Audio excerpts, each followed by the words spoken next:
Magandang araw po sa inyong lahat. Good morning, good afternoon, at good evening. Lahat na ng pagbati para minsanan. First and foremost, I would like to express my heartfelt gratitude para sa steering committee ng NELPAC UMIF sa pangunguna ng inyong president at sa inyong advisor, Pastor Jet. And thank you for inviting me to be part of your online summer institute this 2021. So ang topic na ibinigay sa akin is what kind of steward should we be? So this time, I'll be reading to you our text mula sa 1 Peter 4, 7 to 11, and it says, "The end of all things is at hand. Therefore be self-controlled and sober-minded for the sake of your prayers. Above all, keep loving one another earnestly, since love covers a multitude of sins. Show hospitality to one another without grumbling. As each has received a gift, use it to serve one another as good stewards of God's varied grace. Whoever speaks as one who speaks oracles of God, whoever serves as one who serves by the strength that God supplies, in order that in everything God may be glorified through Jesus Christ. To Him belong glory and dominion forever and ever. Amen." Patuloy pa tayong pagpalain ng Panginoon sa pagbasa at pakikinig ng kanyang mga salita. Let's pray. Lord, this time, we ask your Holy Spirit to speak, O God, to us, na sana siya po ang mag-enlighten sa bawat isa sa amin, and may the words of your servant, Panginoon, be acceptable and be pleasing to you, Lord. Ganon din ang mga bawat kabataan na makikinig ng lecture na ito. Pagpalain mo din po sila, saan man po sila naroroon, sa pangalan ni Jesus. Amen. First, gusto kong tignan natin, stewardship was embedded or is embedded even sa panahon ng creation, as kwento ng creation. Sa Genesis 2 verse 26 says, "Let us make man in our image, after our likeness, and let them have dominion over the fish of the sea, over the birds of the heavens, and over the livestock, and over all the earth, and over every creeping thing that creeps on earth." In short, mga kapatid, parte sa ating mandato bilang nilikha ng Diyos ay ang pangunahan, pangalagaan, pagyabungin ang yaman ng sanlikha. Ganun pa man naaabuso ang mandatong ito. Madalas ang mga tao, especially yung mga walang care sa environment, nakafocus lang sila dun sa quote na have dominion. Kumbaga gusto nilang i-dominate ang earth at nawawala yung sense of stewardship. So makikita din natin sa kwento ni Cain at ni Abel sa Genesis. Alam natin lahat, at kung binabasa natin ang ating Bible, pinatay ni Cain si Abel dahil sa inggit. At nung hanapin ni Yahweh si Abel, tanong niya kay Cain, "Where's your brother Abel?" Ang sagot ni Cain, "I do not know. Am I my brother's keeper?" Itong attitude ni Cain na to, yung "am I my brother's keeper," pag hinahanap sa kanya is nagre-reflect sa atin ngayon. Bakit?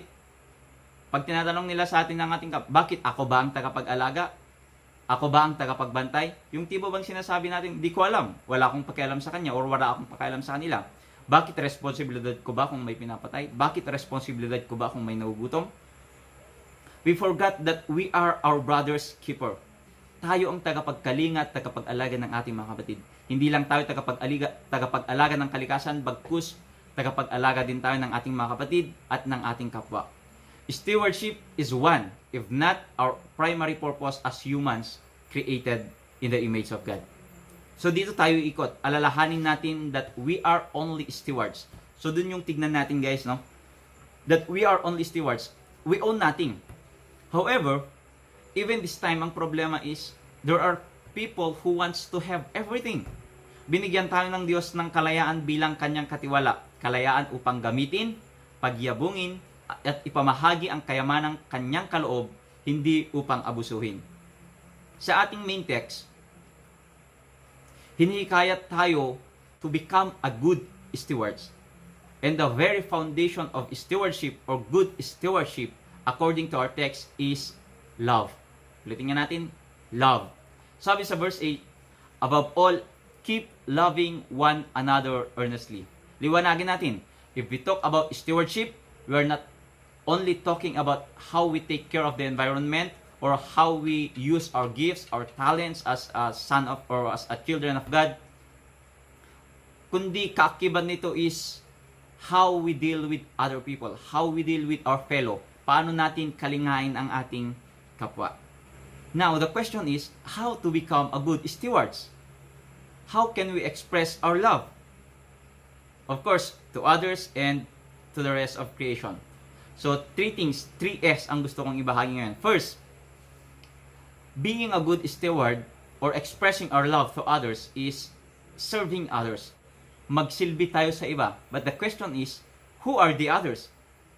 Serving others is the greatest expression of our love to them. Katulad ni Kristo na inialay niyang kanyang buhay upang magsilbi or inialay niyang kanyang buhay sa pagsisilbi. Sabi niya, I came to serve, not to be served. Sa ating text, sa verse 10, sabi ni Pedro, as each has received gift, use it to serve one another. Whoever serves as one as serves by the strength that God supplies.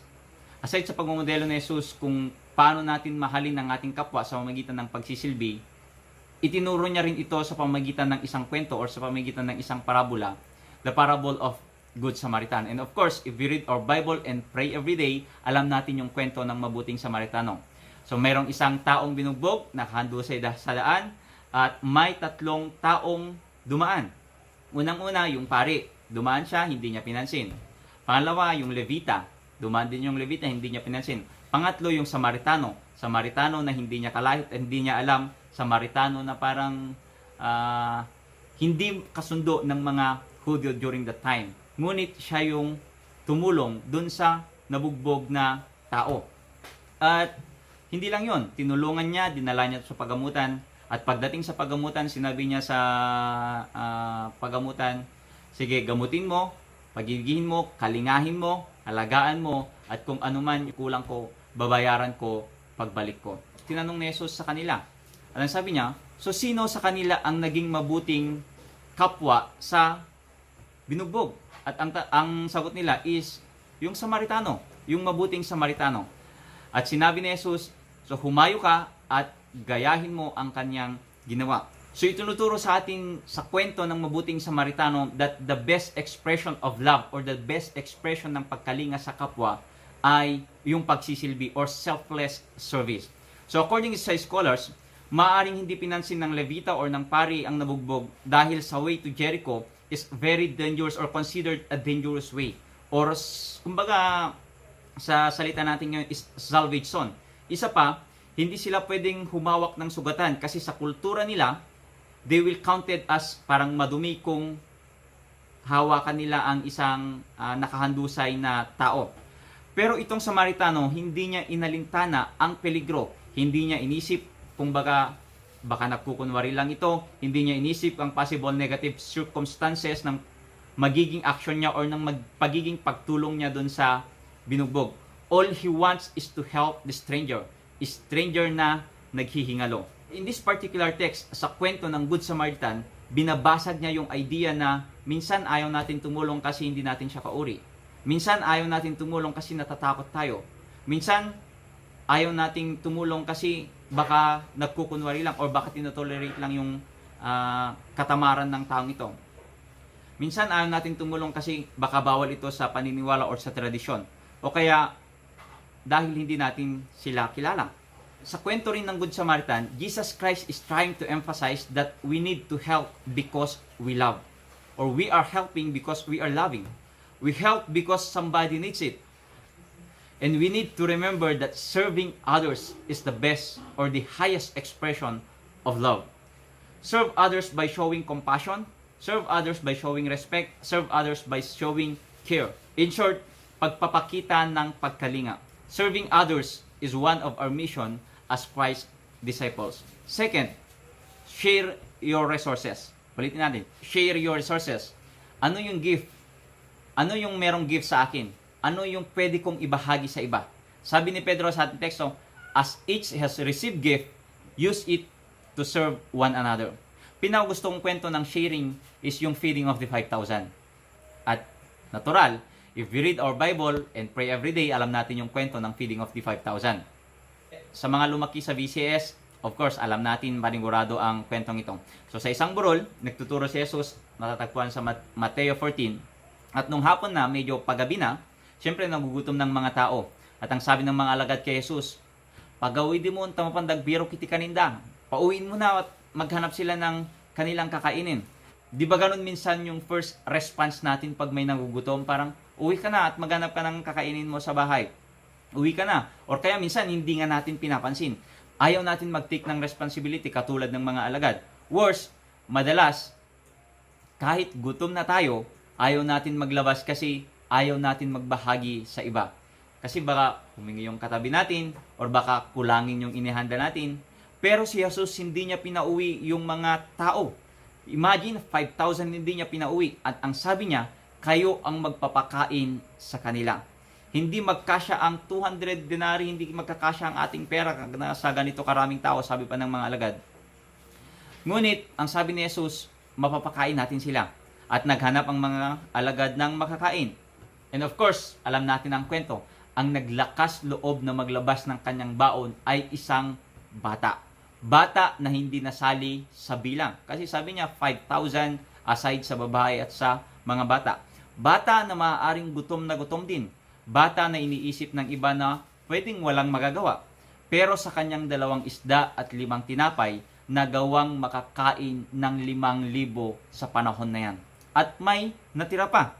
Iniisip mo bang wala kang magagawa? Or iniisip siguro ng ibang tao na wala kang mayambag or wala kang magagawa. Pero sinasabi ko sa'yo, meron kang 5 tinapay at 2 isda. Ano man ang meron sa'yo, ihain mo, ibahagi mo. Sabi nga nila, ang kasya sa konti is kasya sa marami. Madalas iniisip natin, wag na akong magbahagi, wag na akong mag-share, wag na akong magbigay kasi kokonti lang naman yung ibibigay ko. Sa tingin nyo, iniisip ba ng bata na kayang mapakain yung 5,000 sa 2 isda at 5 tinapay na meron siya? Hindi. Ibinigay niya lang ito, ibinigay niya kung anong meron sa kanya. Ang Diyos nang bahala, maaaring iniisip natin, sino lang ba naman ako? Ano ba naman ang magagawa ko? Mahirap lang ako. Kami ay kapos pa. Sa tingin nyo, inisip din ba ng bata na, ako nga gutom, ba't ko ibibigay yung 2 isda at 5 tinapay? Siguro hindi inisip ng bata yun. Ang gusto niya lang is ibigay. Kasi ang concern nila that time is, sino yung mayroong pagkain na pwede niyang ibigay at si Jesus na ang bahala. Kapatid, may malaki kang magagawa. May malaki tayong magagawa. Anong meron ka? Pwedeng umawit, tubugtog, maglinis, agpamerienda, entertain iti bisita, magayos ng upuan, mag-share ng message sa FB, ag-PM ka dagiti barkadam, tapno iti kastagit, agatenda wenno makita damo dagiti ministries, iti online ministries, iti church yo.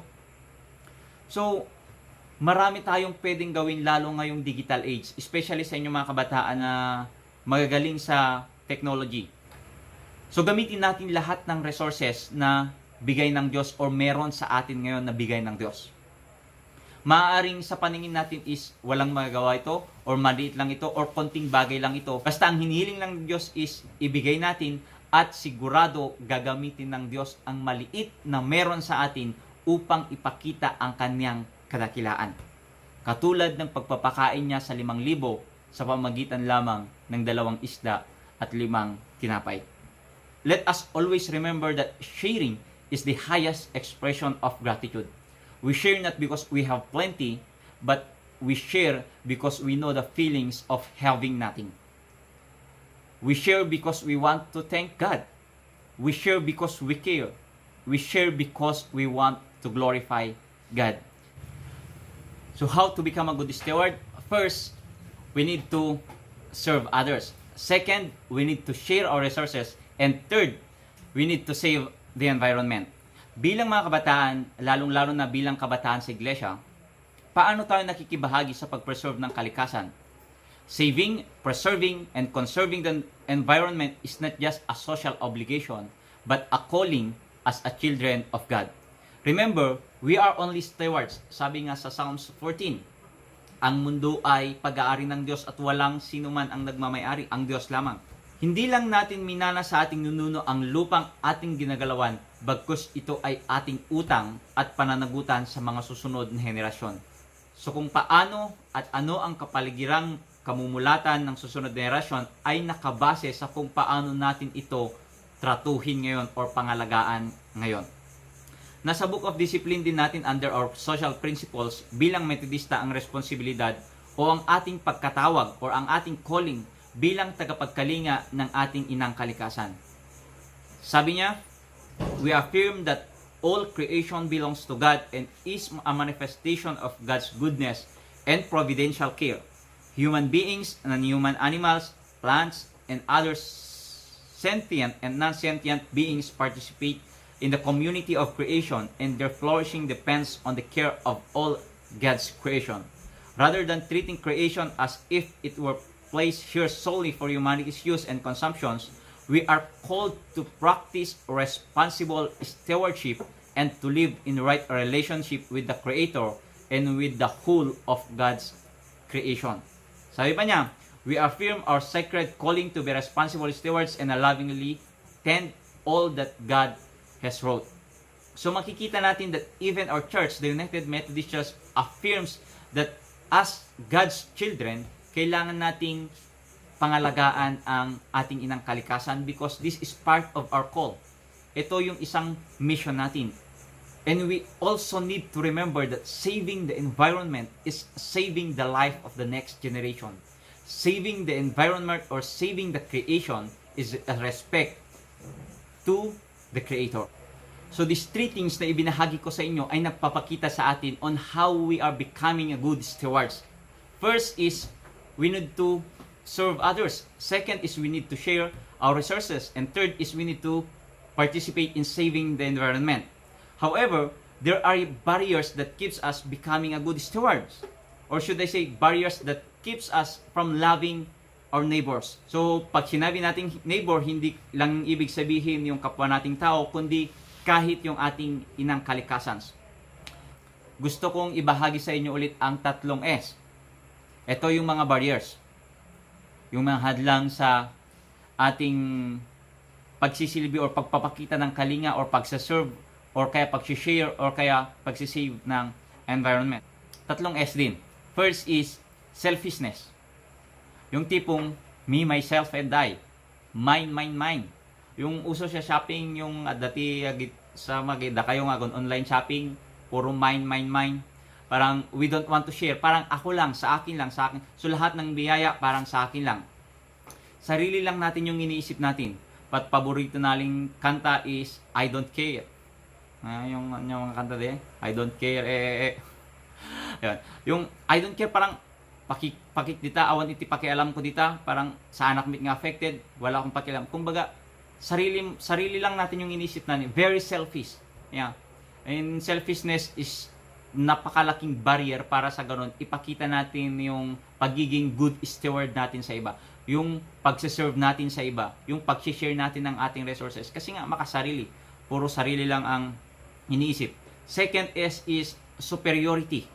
Parang iniisip mo is you are superior than the others. Katulad nga yung text natin sa Genesis kanina is dahil nandun na yung salitang to have dominion over the fish, over the earth is parang yun na yung pinanghawakan na parang bilang tao I am superior than the other creation. Parang gusto nating i-manipulate lahat. Even our fellow, parang gusto nating i-manipulate na parang ako mas mataas yung pinag-aralan ko, parang hindi ka worthy na ka-level ko, hindi kita ka-level. So, minsan ito yung nagiging barrier din, yung superiority. Parang iniisip natin na mas mataas tayo sa iba. So parang hindi iniisip natin minsan yung mga nangangailangan, hindi sila worthy dun sa tulong or sa kalinga na kaya nating ibigay. Third is scarcity. Yung iniisip natin na minsan yung scarcity pero sagana naman talaga yung blessings ni God sa atin. Parang iniisip natin, kami nga kulang, kami nga parang walang-wala. So, ano yung ibibigay namin? Kami nga nagugutom. So, ano yung ibibigay natin? So, remember mga kapatid yung sinabi ko kanina, katulad ng isang bata, maaring siya din ay gutom, maaring siya din ay walang-wala. Ngunit, ibinigay niya at willing siyang inilabas ang kanyang baon. 2 isda at 5 tinapay. Sana matuto tayo sa kwento ng batang yun na kahit sa kanya, kahit wala din siya, kahit nagugutom din siya, is willing niyang inilabas yung kanyang baon para sa ganun ibahagi sa lahat. At of course, nakita natin, naging milagro. Lahat sila is nakakain dahil hindi naging makasarili yung bata na yon. Question is, paano natin ma-break ang barriers na ito? Paano natin ma-break yung selfishness? Paano natin ma-break yung scarcity? Paano natin ma-break yung superiority? Magagawa nating magsilbi sa kapwa, magagawa nating ibahagi ang ating kung anong meron tayo sa ating kapwa, at magagawa nating makipag-participate in preserving and saving the environment if we will develop and redefine our perspective on stewardship. Paano ba natin ma-redefine at dapat paano ba natin tignan yung stewardship? Or paano ba tayo maging good stewards? First is, ang definition natin sana ng stewardship is not just a responsibility, but opportunity to serve God. So makita sana natin at ang isip sana natin is, nagiging good steward ako. Nagsisilbi ako sa iba. Sinishare ko yung meron sa akin. Nagkikipag-participate ako sa pag-save ng environment. Hindi lang bilang responsibility ko bilang tao o responsibility ko bilang isang Kristiyano, bagkus ito ay isang pagkakataon para sa ganun is mapapurihan at mapasalamatan po ang Diyos. So kung ganun yung mentalidad sana natin ng stewardship is, hindi tayo mag-aalinlangan. Kumbaga, it's more on sa expression. Stewardship is expression of gratitude. Second is, stewardship must become the source of our joy and strength. So hindi sana nagiging burden. Yung stewardship sana natin, yung pagbabahagi natin ng kung anong meron tayo, yung pagkikare natin sa iba is hindi sana burden sa atin, kundi ito sana yung maging source ng joy and strength natin. And third is, stewardship is our expression of love and care to our fellow and the rest of creation. So kung meron lang tayong ganitong isip na yung pagiging good steward is the best expression of love at pag-care sa ating fellow at sa rest ng creation is, hindi natin magagawang maging selfish, hindi natin magagawang maging superior, hindi natin iisipin na walang-wala tayo. Kundi makikita natin na ito ginagawa ko to because I love them. Ito ginagawa ko to kasi I care. Ito ginagawa ko to kasi gusto kong pasalamatan ang Diyos.